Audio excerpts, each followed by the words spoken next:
অনেকেই, বিয়ে শাদি করে কম বেশি সবাই, বাচ্চা কাচ্চা হয় একসাথে এক ছাদের নিচে, বুড়ো হয় কত মানুষ।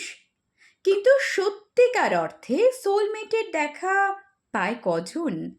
যাদের কাছে প্রেম করা মানে শুধু রুটিন মেনে দেখা করা নয়, বিভিন্ন উপলক্ষে সেজেগুজে ঘুরে বেড়ানো নয়, সকালে গুড মর্নিং বা রাতে গুড নাইট মেসেজ দেওয়া নয়।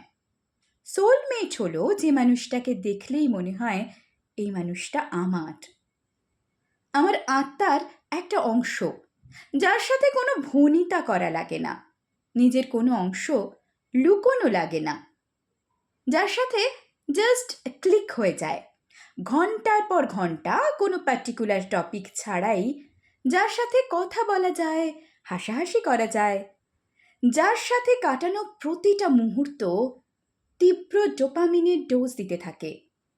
যে বন্ডিংটা তৈরি হলে শরীরের মধ্যে একটা অটো ঘড়ি তৈরি হয়ে যায়, যা কিছুক্ষণ পরে পরে হুটহাট মনে করিয়ে দেয়, আচ্ছা ও কি করছে, একটু খোঁজ নিই তো। কিছুক্ষণ তার সাথে যোগাযোগ না হলেই ব্রেন অটো সিগন্যাল দেয়, বেসিক ইনস্টিংক্টের মতো। কিন্তু নিজের দোষে হোক বা অন্যের কারণে এমন মানুষকে হারালে সেই ঘড়ি কিন্তু বন্ধ হয় না। সে তার মতো কিছুক্ষণ পরে পরে সিগন্যাল দিতে থাকে, খবর নাও, সে কি করছে খবর নাও।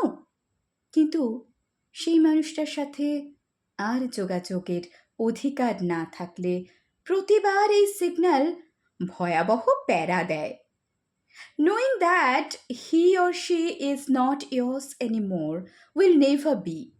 With all the money and power, you will never get your soulmate back. কত মানুষ শো অফের জন্য প্রেম করছে, সামাজিক চাপে পড়ে বিয়ে করছে, বাপ মা হচ্ছে, কিন্তু কজনই বা এই এক জীবনে এমন কারো দেখা পায়?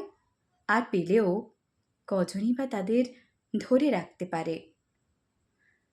ঠিক কতটুকু ভাগ্য নিয়ে জন্মালে এই নশ্বর জীবনটা এমন কারো সাথে কাটানো যায়, যার জন্য কখনোই মনে হয় না দিন শেষে সবাই একা।